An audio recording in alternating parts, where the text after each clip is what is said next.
बिस्मिल्लाहिर्रहमानिर्रहीम। आज हम इस रिज़ल्ट को प्रूव करेंगे। A union B intersection C का complement is equal to C complement union B complement intersection A complement. जिस तरह हमने डिमॉर्गन लॉ के प्रूव को किया था उसी तरह हमने इसके प्रूव को भी करना है।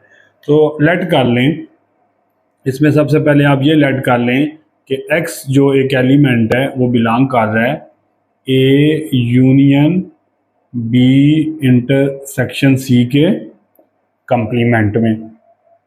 इसका मतलब ये हुआ कि एक्स बिलोंग नहीं कर रहा A union B intersection C में।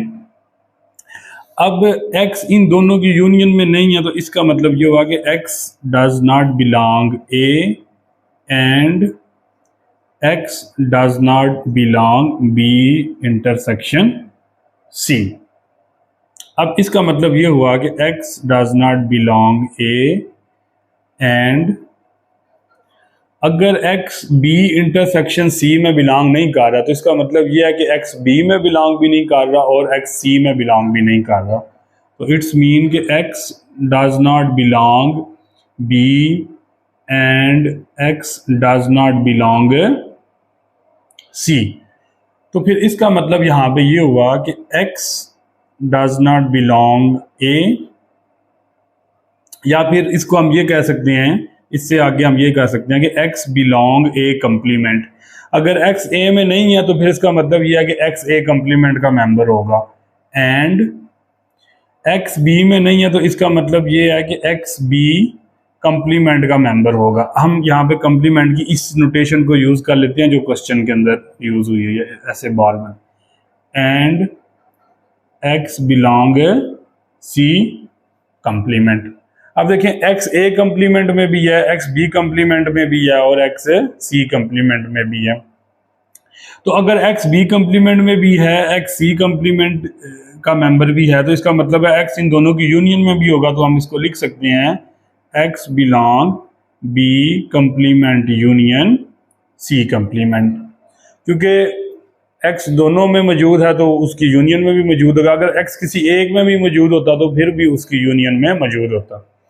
और यहाँ से हमारे पास क्या चल रहा है, X belong A complement and this. अगर X A कंप्लीमेंट का भी मेंबर है और X B complement union C complement का भी मेंबर है, तो इसका मतलब ये है कि X इन दोनों की इंटरसेक्शन का मेंबर भी है। तो यहाँ से हमारे पास ये रिजल्ट आ जाएगा, X belong A complement intersection B complement union C complement. अब यहाँ से हमने इस सेट में से एलिमेंट लिया और हमने उसको इस सेट के अंदर लेके जाना है। तो इसको जस्ट रीअरेंज कर लें, क्योंकि B complement union C complement हो या C complement union B complement हो, ये कमोटेटिव लॉ को होल्ड करता है। जो यूनियन है और जो इंटरसेक्शन है ये कमोटेटिव लॉ को होल्ड करते हैं। तो इसको मैं रीअरेंज करके ऐसे भी लिख सकता हूँ कि X belong C complement union B complement intersection A complement. इसको मैं रीअरेंज करके ऐसे भी लिख सकता हूँ। तो यहाँ पे आप देखें कि हमने इस सेट में से एलिमेंट लिया, लेकिन ये जो एलिमेंट था ये इस सेट में आ गया। इसका मतलब ये हुआ कि ये जो सेट है ये इस सेट का क्या बन जाएगा, सबसेट बन जाएगा। So this implies A complement union B intersection C, sorry whole का कंप्लीमेंट ये सबसेट हो जाएगा इस सेट का। तो C complement union B complement intersection A complement. इसको हम किसका नाम दे देते हैं, 1 का नाम दे देते जी। अब हमने क्या करना है, हमने इस सेट में से एलिमेंट लिया और इस सेट के अंदर उसको प्रूव करवा दिया कि ये जो एलिमेंट X है ये इस सेट का भी एलिमेंट है, और हमने इस कंडीशन को फाइंड कर लिया। अब हम कन्वर्सली क्या करेंगे, कन्वर्सली जी, अब आप इसमें से एलिमेंट लेंगे और उसको इस सेट के अंदर लेके जाएंगे। कैसे, लेट कर लें कि X बिलोंग कर रहा है C complement union B complement intersection A complement. अब X इंटरसेक्शन में है तो इसका मतलब ये है, दिस इंप्लाइज कि X बिलोंग करेगा C complement union B complement में एंड X बिलोंग करेगा A कंप्लीमेंट में, क्योंकि इंटरसेक्शन में है तो फिर वो दोनों सेट्स के अंदर मौजूद होगा। अब यहां से इस जगह के ऊपर ना हम डिमॉर्गन लॉ का भी इस्तेमाल कर सकते हैं। देखें ये C कंप्लीमेंट है यूनियन B कंप्लीमेंट, अगर मैं इसका होल कंप्लीमेंट कर लूं तो यूनियन इंटरसेक्शन में चेंज हो जाएगी।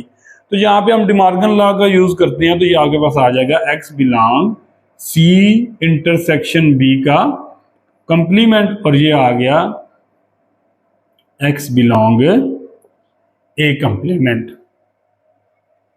जी, इसका मतलब यहां पे ये हुआ कि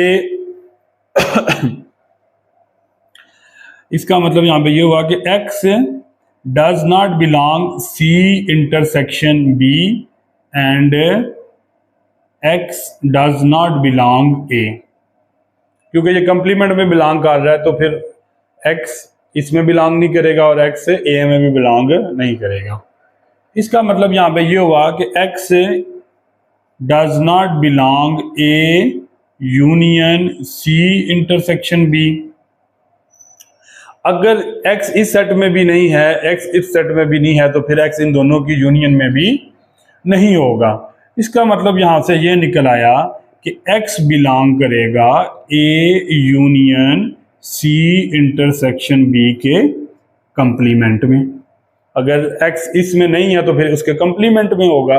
और इसको थोड़ा सा हम रीअरेंज कर लें, इस फॉर्म में लिख लें, ये तो हमारे पास आ जाएगा this implies X belong A union B intersection C।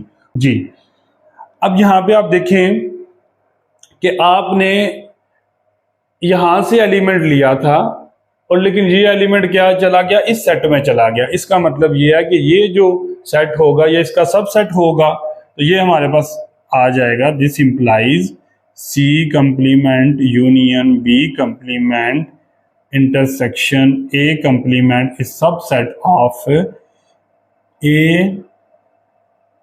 Union B intersection C का कंप्लीमेंट। इसको आप 2 का नाम दे दें और इसी तरह फ्रॉम 1 एंड 2 दोनों को इकट्ठा कर लें तो हमारा जो रिजल्ट है वो प्रूव हो जाता है। ये जिस तरह डिमॉर्गन लॉ के अंदर हमने A सबसेट ऑफ B और B subset of A prove किया था, इस तरह A is equal to B आ गया था। इसी तरह यहाँ पे भी हमने इन दोनों को इकट्ठा कर लेंगे तो हमारे पास क्या आ जाएगा, फ्रॉम 1 एंड 2, तो ये हमारा रिजल्ट प्रूव हो जाएगा A union B intersection C का complement is equal to C complement union B complement intersection A complement. तो इस तरह से हमारे पास कोई भी इस तरह का प्रूफ आ जाए सेट में से, सेट्स के टॉपिक्स में से, जिसमें 2 सेट्स को बराबर करना हो या इस तरह का कुछ इक्वलिटी हो, तो उसको प्रूव करने का तरीकाकार हमारे पास ये होगा कि हम एक सेट में से एलिमेंट लेंगे, एक को दूसरे का सबसेट प्रूव कर देंगे, दूसरे को पहले का सबसेट प्रूव कर देंगे और इस तरह हम कह देंगे कि ये दोनों क्या हैं, बराबर हैं। तो आपके पास अब इस तरह का कोई भी क्वेश्चन आ जाए आप उसको इस मेथड की मदद से सॉल्व कर सकते हैं। बहुत शुक्रिया।